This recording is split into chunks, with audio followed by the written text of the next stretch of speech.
Well, hello, everybody, and welcome to another one of our conversations here on the Dan Owen podcast. And with Jed Lovejoy. Hey, so it is, I'm going to try not to make this too sappy or whatever, but things are changing for you, Dan. Very much so. Yeah. That's right. And so we thought that it would be an appropriate time, maybe as your mind is on it specifically in things, but I'm sure that you're not the only one who watches these or has put these together who you have thought there may come a time, or there will come a time when retirement is at hand. Yes, and when we say retirement, we mean retirement from Broadway. Yes, and that's where I want to start this whole kind of this conversation is you're retiring from ministry at Broadway. That's correct. But does a minister ever truly retire? Well, it's very difficult for a minister like me that has a very strong sense of mission, that I'm supposed to do God's work no matter what, to retire. So I'll always try to be working for the Lord. Of course, I'll be teaching in the Bear Valley Bible Institute in Denver on a regular basis and speaking at other places, but I hope to still have studies with people when I can and continue to minister in a local church however I can. So not as a preacher, but I mean not as like a paid employee preacher sort of idea. Yeah. Because I don't want anyone out there to hear like, oh, once you're in ministry, you're in it forever, and on your deathbed, you still better be working sort of idea. Like, we understand life situations happen. So are you saying I'm on my deathbed, Jed? No, that's what I'm saying. There may be like physical limitations that even if you still have the desire, you can't do certain things. That's right. But, you finish your 20 years, your 30 years, your 40 years in ministry and wherever that may be, for a minister, is it really the idea that you should put in your time, so to say, and then retire out? Yeah, I think for me, it's a matter of I need a slower pace of life right now. I need to be able to minister when and how I want to without constraints. I need time to kind of slow down. I've already slowed down a lot from where I was many years ago. I think back on the things we used to do, and I don't know how we did them. But no, I think that it's a transition time that will be a good time. It's going to be a family time for me with my daughters and grandchildren in Texas that we haven't been able to be with very much, over the past number of years. So we're just looking forward to a new situation and to serving the Lord in a different situation. Yeah. And I think that would probably be the case for a lot of guys out there. Yes, you may be stepping back from a localized ministry, maybe you might put it that way, from being like the guy in a particular congregation. But I guess maybe we would go biblically. Do you think the authors ever envisioned like minister retirement, so to say? No, and when I look at Paul and Peter and everything like that, I do have a sense of trepidation, even guilt, for stepping back as much as I am stepping back, because both of them died and were executed. I was going to say, they definitely worked right up to the end. And often at their own expense, and with very little congregational support. So I don't even put myself in those people's categories, but all I can say is I have a very strong desire to be faithful to the Lord and to continue to serve Him as best I can, while living life at a slower pace. Sure. This is something that Andy, our seniors minister here, he talks to his seniors group. They're not all ministers. They haven't been in full-time paid ministry or anything. That's right. But he talks to them all the time about how even as seniors, you never retire from your service to the church. That's right. And he really emphasized to them, life will change, situations will change, ability will change, but there should always be, even praying for people, sending phone calls, cards, those sort of things.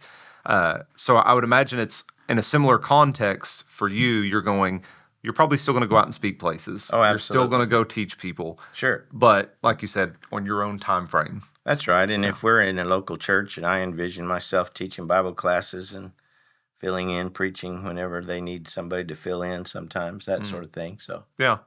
Maybe speaking to that for a second, I've known many guys who retire from ministry or who leave full-time ministry and go into the into other works or whatever. You mean like Walmart greeting or something? Sometimes, or like just a different career. So Okay. sometimes they have difficulty settling into just being, just a member, sort of thing of another congregation. What advice maybe would you give to others? Maybe have you been giving to yourself on how to adjust to that?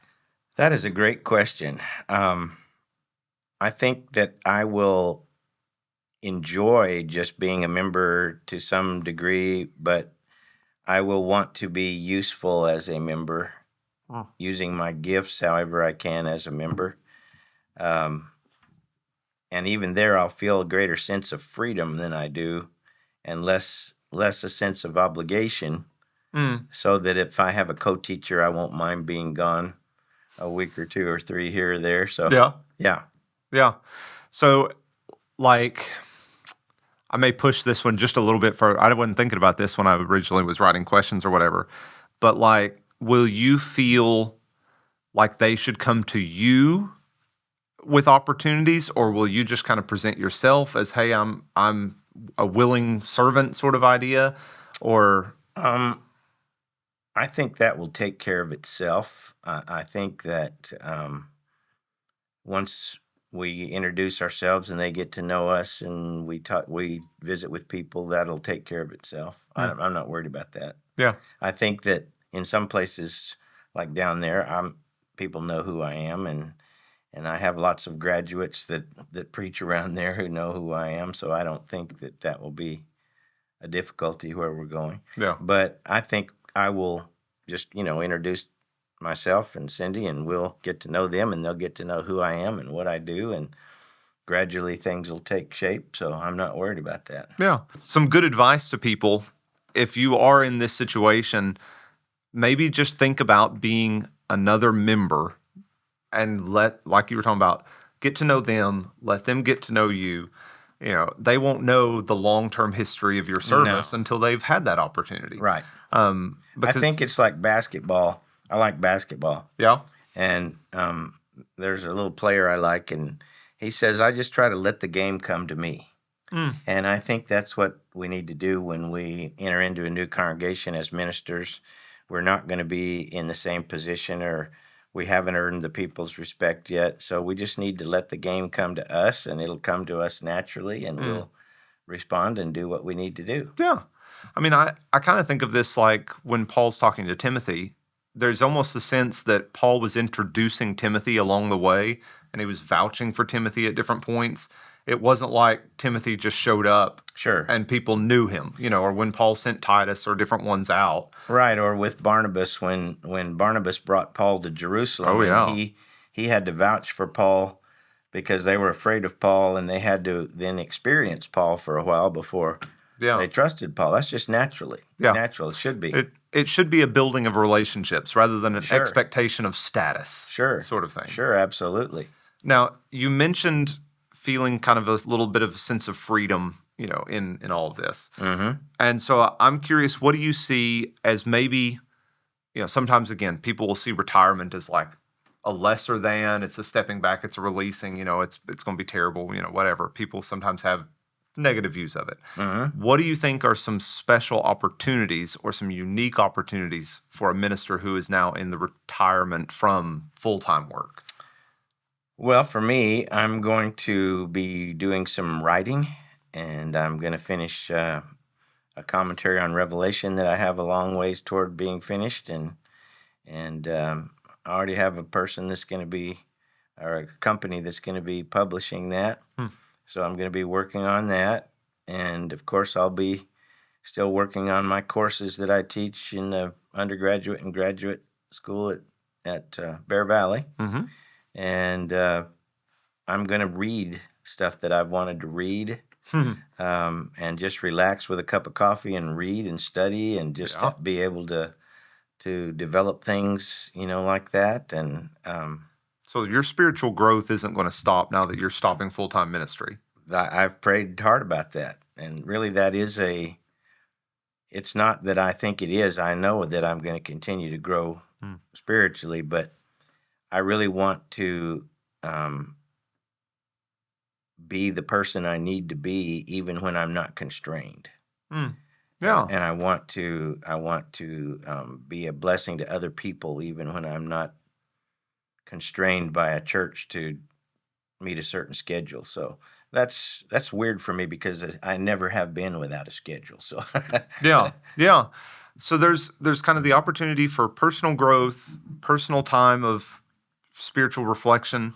Like I know that sometimes we talk about as ministers, we're really bad about studying for the moment. Like I'm studying for the next sermon, for the next class, for the next whatever. But sometimes I just forget to study for myself or to read and absorb for myself. yep, So you're thinking there's probably more time for that. absolutely. I would imagine you don't have to be in the office, so you can be out doing other things if you want. Right? Maybe speak to how do you think the personal relationship with someone changes when you're studying or talking with them or whatever, as just Dan Owen versus being the minister at Broadway, you know? Yeah, the minister at Broadway has nothing to do with the fact that I am an evangelist. So I will continue to be an evangelist. I am Dan Owen. I am an evangelist. It's not what I do, it's what I am. Mm. So that won't change a bit. Yeah. I'm not relying on a position with the church. I'm just relying on a vocation that I have. Yeah. So Do I you don't know think, if that answered that or well, not. do you think people might approach those things differently? Like as seeing you as just another guy or as a preacher? I think that that's just like we've been talking about before. The more they learn who I am and what I do, Mm. the relationship will be the same. Yeah. Okay. I didn't know if maybe, and some of you may experience it differently out there or different things. Sometimes when people know you're a minister, there's almost kind of a wall that comes up. Oh yeah. And so it takes a little bit longer for gaining trust versus if you're just some guy, that's talking to them. It would be hard for me to talk to people very long without them knowing I was a minister. So you're saying you still think of yourself as a minister Absolutely. no matter what? Yeah. Absolutely. Yeah, that's fair. And I'm kind of pushing it out because sometimes people so closely link, and we do this with any job, but our paid position with our vocation, with our ministry, with all those different things. So it's like, well, once I'm not paid, I can't call myself a minister anymore. I don't think that at all. Yeah. So how might you encourage them to not have that mindset? You mean ministers out there, other Yeah. ministers? Well, I think that if you're lacking a sense of personal vocation before God, if you don't feel a compelling need inside of you to serve God, that you may be in the wrong business. I think that if you're going to dedicate yourself to being a minister, your own commitment to that work of an evangelist is primary. Who pays you or if you're paid, that's secondary. So I think too many ministers, and I tell this to the guys I train, think of this as a job instead of a vocation from God. And I don't think of it just as a job. I think of it as a vocation from God. Yeah. And it's very close to my identity. My identity as a Christian, my gifts that God has given me as a Christian are my vocation before God to do in whatever circumstance I find myself, which is a new circumstance, but I'm still who I am. Yeah. Yeah. So maybe the final bits for this sort of thing is if you're talking to another minister who's approaching this point where they're considering retirement, hopefully let's just imagine there's someone who is taken care of, who financially can enter into retirement, because some of those are very different discussions to have and very valid discussions to have. I could get on my soapbox about make sure you're saving and different things like that. But, let's imagine that all of that is well taken care of, but they're still struggling with, is it time? Is it time to step away from full-time ministry? Kind of what would you say has gone into your calculus for that? Maybe what encouragement would you give to them just to at least be considering some of these things? Well, I think that one of the big things to consider is, it depends on your age and your circumstance, but are you still doing valuable service for a congregation? Are you still having a good influence on the people of your congregation?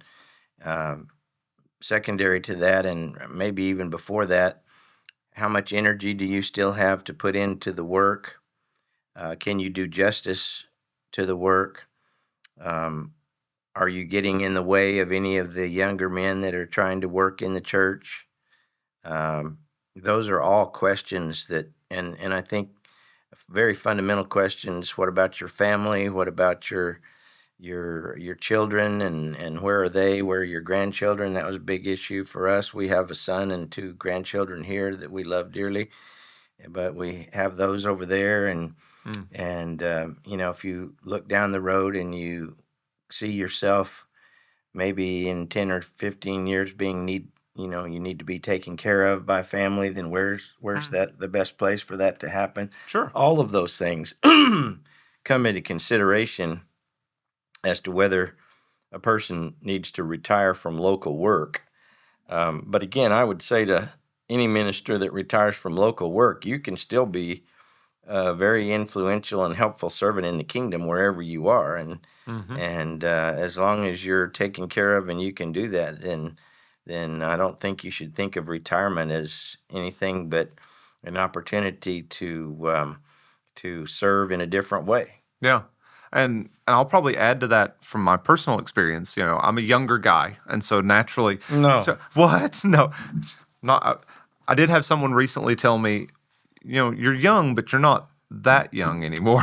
Well, you seem pretty young to me, but you're not like It was- 16 or something. No, but I think sometimes people get the impression from the younger generations, they're like, oh, when you said, are you getting in the way of the younger ministers or whatever, that there's kind of the younger minister pushing the old guy out sort of idea. No, we But haven't had that at all here. no, thank goodness no. But looking back on even several other congregations I've been a part of, from just as a child and everything, when I think about some of the most influential men in the congregation, at the time, sometimes I knew, but only as I got older did I realize most of those guys were retired ministers. Yeah. Leonard Gray was one that Really? came to Tipton. Did you know he was the one that hired me to be at Bear Valley to teach full-time at Bear Valley? I have not heard that story yet. How about that? I knew he was associated with Bear Valley, but I did not realize he was part of your hiring. How about that? But yeah, Leonard Gray moved to Tipton after he finished doing all of his missionary work and work at Bear Valley and different things. He was in South Africa and then came. Yeah.